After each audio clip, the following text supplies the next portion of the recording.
అధిష్టానం సరికొత్త వార్తల ప్రపంచం. అధిష్టానం వాక్ స్వతంత్ర ప్రజాబలం. వెల్కమ్ టు అధిష్టానం టీవీ. ముందుగా బులెటిన్లోని హెడ్లైన్స్. 4 సార్లు సీఎంగా ఉన్న చంద్రబాబు ఉత్తరాంధ్రకి ఏమీ చేయకుండా సాలిడ్ అండ్ లిక్విడ్ మేనేజ్మెంట్ పై అవగాహన పెంచుకోవాలి deputy CM.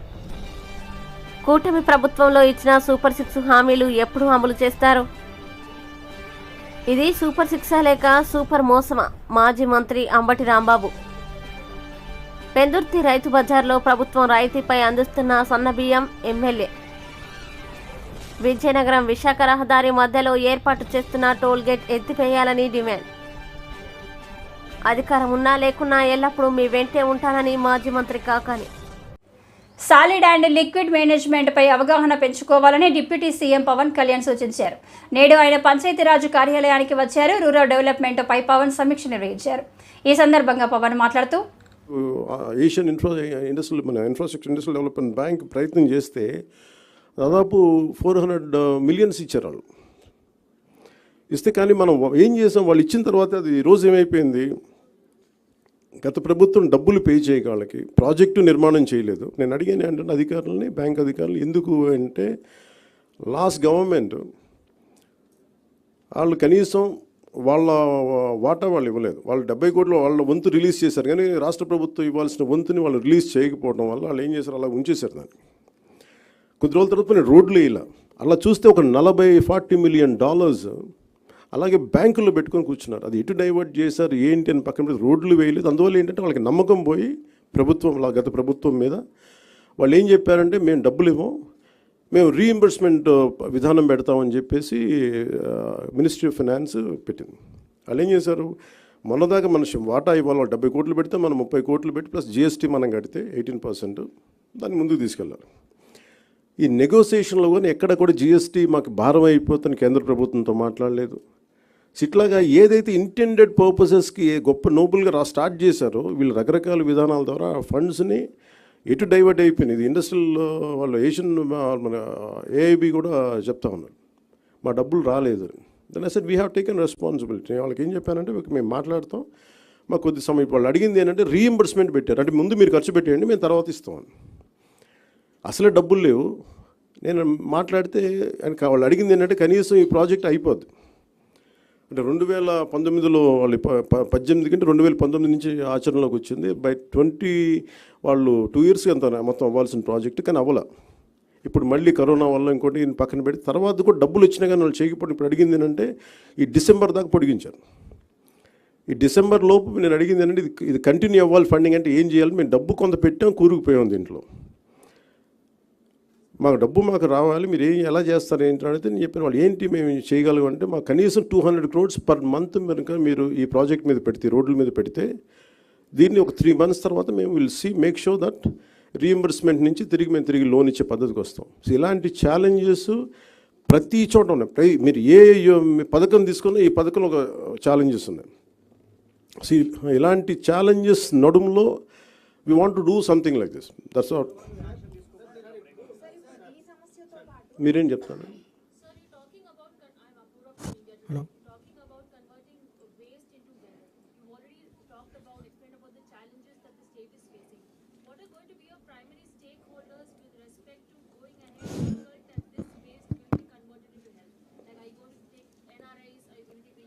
That's the question has put it exactly.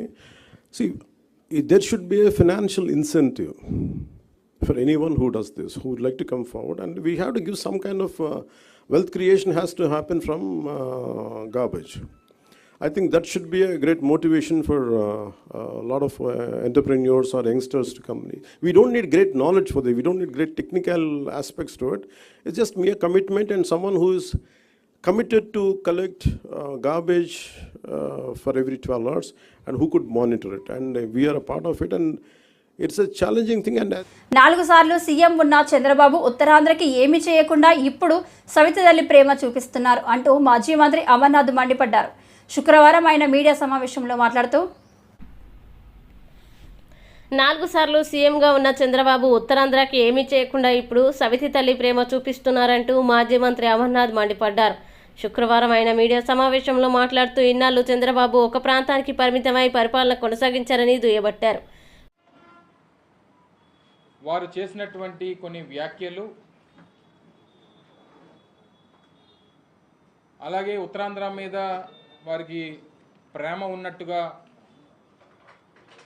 ఆయన 45 సంవత్సరాల రాజకీయ జీవితంలో 4వసారి ముఖ్యమంత్రిగా బాధ్యతలు చేపట్టిన తర్వాత కూడా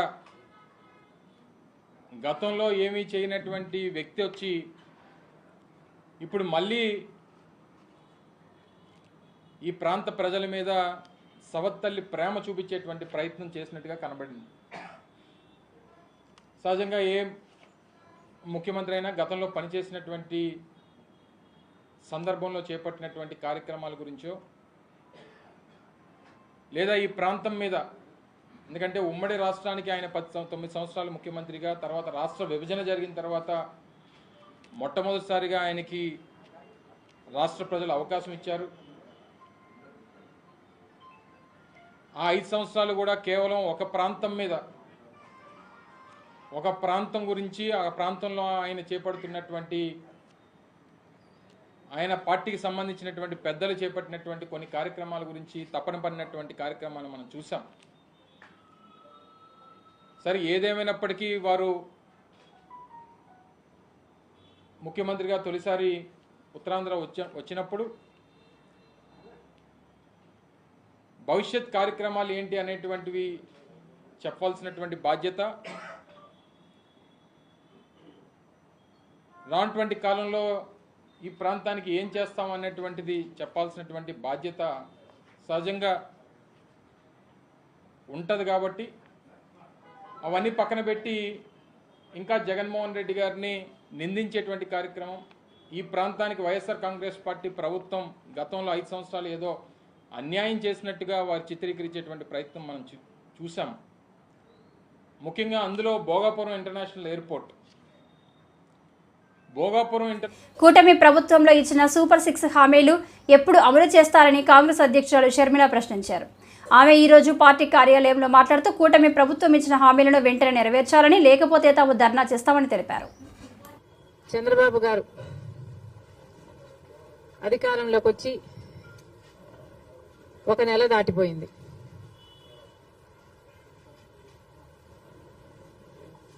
చంద్రబాబు గారు కూటమి కలిపి చేసిన వాగ్దానాలు ఎన్నో ఉన్నాయి. అందులో భాగంగా సూపర్ 6 లో భాగంగా చంద్రబాబు గారు చేసిన వాగ్దానం మహిళలకు ఆర్టీసీ బస్సులలో ఫ్రీగా ప్రయాణం చేసే వెసులుబాటు. మరి చంద్రబాబు గారు నెల రోజులైనా ఈ చిన్న వాగ్దానాన్ని ఎందుకు నిలబెట్టుకోవడం లేదో సమాధానం చెప్పాల్సిన అవసరం ఉంది. ఎందుకంటే సూపర్ 6 లో భాగంగా చంద్రబాబు గారు మహిళల కోసం చేసిన ఈ వాగ్దానం చాలా ప్రాముఖ్యమైంది. ఇది మంచి పథకం కాబట్టే అటు తెలంగాణలో ఇటు కర్ణాటకలో అమలు చేసిన ఈ పథకాన్ని చంద్రబాబు గారు కూడా సూపర్ 6 లో భాగంగా చేర్చడం జరిగింది. మరి తెలంగాణ ప్రభుత్వం రేవంత్ రెడ్డి గారు కాంగ్రెస్ పార్టీ తరఫున ముఖ్యమంత్రి అయిన ప్రమాణ స్వీకారం చేసిన 2వ రోజే మహిళలకు, అమ్మాయిలకు, ట్రాన్స్జెండర్స్ కు ఆర్టీసీ బస్సులలో ఫ్రీ ప్రయాణం చేయగలిగారు, అమలు చేయగలిగారు. అధికారంలోకి వచ్చిన 2 రోజుకి. కర్ణాటకలో కాంగ్రెస్ పార్టీ అధికారంలోకి వచ్చిన 3 వారాలకే ఆర్టీసీలో మహిళలకు ఫ్రీగా ప్రయాణం చేసే వెసులుబాటు కలిగించగలిగారు. అక్కడ వాగ్దానం నిలబెట్టుకోవడానికి కూడా వాళ్ళకి ఎక్కువ సమయం పట్టలేదు. మరి చంద్రబాబు గారికి ఎందుకింత సమయం పడుతుందో చంద్రబాబు గారు చెప్పాలి. ఎందుకంటే మహిళలకు ఆర్టీసీ బస్సులలో ప్రయాణం చేసే ఈ పథకం చాలా యూస్ఫుల్ కాబట్టే ఈరోజు లేవనెత్తుతున్నాం. మహిళలు అన్న వాళ్ళు మన జనాభాలో ఇది సూపర్ సిక్సా లేక సూపర్ మోసమా? మాజీ మంత్రి అంబటి రాంబాబు. ప్రతి పిల్లవాడు చదువుకోవాలనే ఉద్దేశంతో వైఎస్ జగన్ సంస్కరణలు తీసుకొచ్చారు. వైఎస్ జగన్ అధికారంలో ఉంటే ఇప్పటికే అమ్మఒడి అందించేవారు. వాగ్దానాలను తుంగలోకి తొక్కిన మోసగాడు చంద్రబాబు. దాని ఇంకొద్దిగా ముందుకు వెళ్ళారు.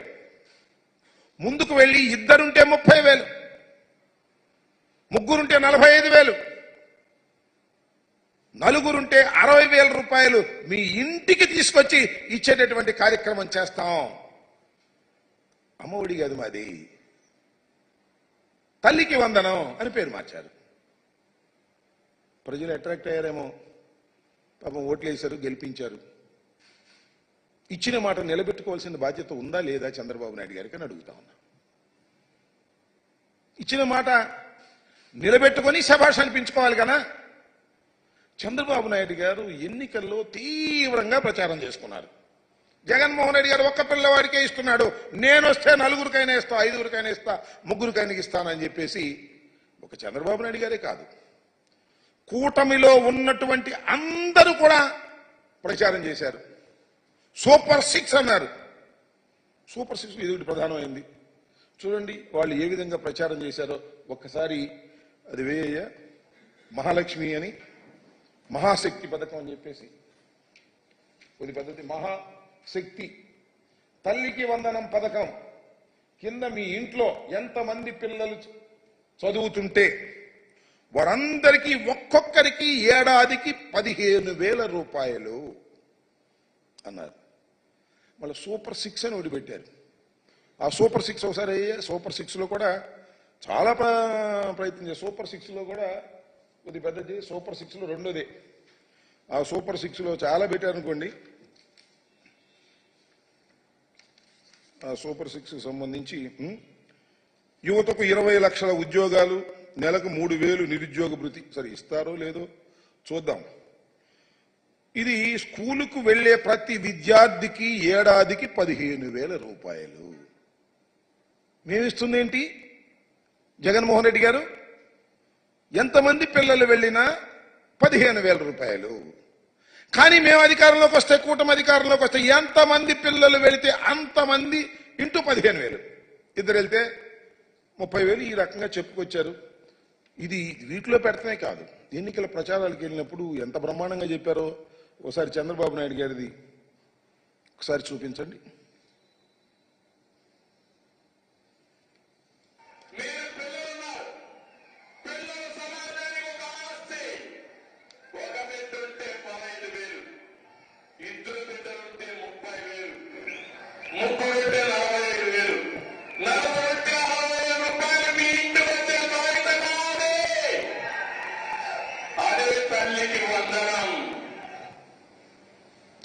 ఒక్క నిమిషం.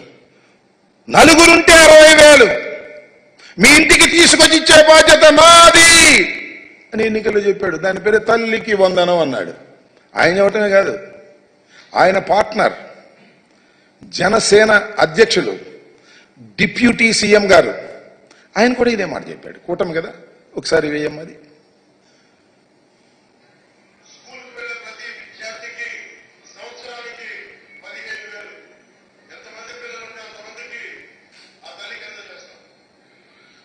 ఏమి డివియేషన్ లేదు, ఎంతమంది పిల్లలుంటే అంతమందికి ఆ తల్లికి అందజేస్తాం. రిపీట్. కాకపోతే ఆయన పెద్ద ఫోర్స్గా చెప్పాడు, నేను మామూలుగా చెప్పాడు. అంతేకాదు. సరే పెందుర్తి రైతు బజార్లో ప్రభుత్వం రాయితీపై అందిస్తున్న సన్నబియ్యం, రైస్, కందిపప్పు ప్రజలు కొనుగోలు చేసుకోవాలని ఎమ్మెల్యే రమేష్ బాబు సూచించారు. శుక్రవారం స్టాల్ ని ప్రారంభించి ఆయన మీడియాతో మాట్లాడారు. తక్కువ ధరకి మార్కెట్ యార్డ్ ద్వారా సరఫరా చేయాలని నిర్ణయం తీసుకుని నేను ప్రారంభించడం. మంత్రులు కానీ ఎమ్మెల్యేలు కానీ వారి వారి నియోజకవర్గాల్లో నేను ప్రారంభించడం. నిన్న ముఖ్యమంత్రి గారు విశాఖ జిల్లా పర్యటన వల్ల మేము మా నియోజకవర్గంలో కూడా ఉండటం వల్ల ఈరోజు ప్రారంభించడం. మరి కందిపప్పు కేజీ 160 రూపాయలకి, రా రైస్ 48 రూపాయలు, మామూలు రైస్ 49 రూపాయలు కేజీకి ఇవ్వటం.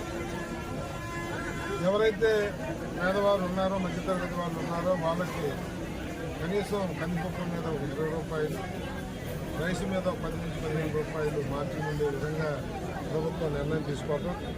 నాణ్యమైన తూకంలో తప్పులు లేకుండా నాణ్యమైన రైసు కందిపప్పు ఇచ్చి ప్రజలను ఆదుకోవాలని చెప్పి ముఖ్యమంత్రి చంద్రబాబు నాయుడు గారు ఈ మంచి నిర్ణయానికి ధన్యవాదాలు తెలియజేస్తూ ప్రజలందరూ కూడా ఈ అవకాశాన్ని సద్వినియోగం చేసుకోమని చెప్పి మార్కెట్ యార్డ్ ద్వారా మేము చేస్తున్న ఈ సరఫరాని సద్వినియోగం చేసుకోమని. విజయనగరం విశాఖ రహదారి మధ్యలో ఏర్పాటు చేస్తున్న టోల్గేట్ ఎత్తివేయాలని డిమాండ్ చేస్తూ లోక్ సత్తా పార్టీ నిరసన. శుక్రవారం జిల్లా పరిషత్ సమావేశం జరుగుతున్న సమయంలో మీటింగ్ హాల్లో బయట నిరసన తెలిపారు. విజయనగరం విశాఖపట్నం రోడ్డు మధ్యన జొన్నాడ దగ్గర ఒక టోల్గేట్ ఏర్పాటు చేశారు. అది నిబంధనలకు విరుద్ధంగా ఏర్పాటు చేసినటువంటి టోల్గేటు. వాస్తవానికి టోల్గేట్ పెట్టుకోవాలంటే చెల్లూరు దగ్గర విజయనగరానికి బైపాస్ ఇచ్చినటువంటి ఔటర్ రింగ్ రోడ్ దగ్గర పెట్టుకోవాలి. కానీ చిన్న గ్రామాలలో కూడా ఇబ్బంది పడే స్థాయిలో టోల్గేట్ పెట్టారు. దీన్ని తీవ్రంగా వ్యతిరేకిస్తున్నాం. గతంలో మేము సూర్యకుమారి గారు కలెక్టర్గా ఉన్నప్పుడు, నాగలక్ష్మి గారు కలెక్టర్గా ఉన్నప్పుడు, మన కలెక్టర్గా ఇప్పుడు ఉన్నటువంటి డాక్టర్ బిఆర్ అంబేద్కర్ గారు ఉన్నప్పుడు కూడా రిప్రజెంట్ చేశాం. అలాగే ఆందోళన కూడా చేశాం. ఈ రోజు జిల్లా పరిషత్ సమావేశ మందిరంలో జరుగుతున్నటువంటి జిల్లా సర్వసభ్య సమావేశంలో ఒక తీర్మానం చేయమని చెప్తున్నా. ఆ టోల్గేట్ని అక్కడి నుంచి తీసేయండి అని చెప్పాను. ఎందుకంటే నిబంధనల విరుద్ధంగా స్టేట్ హైవేలో ఎప్పుడు కూడా టోల్గేట్లు ఉండవు, నేషనల్ హైవేలో ఉంటాయి. అందుకనే పల్లాకు శ్రీనివాస్ గారు తెలుగుదేశం పార్టీ అధ్యక్షులు అయిన వెంటనే ఆయన అగనంపూడి దగ్గర టోల్గేట్ని వెంటనే తీసేశారు.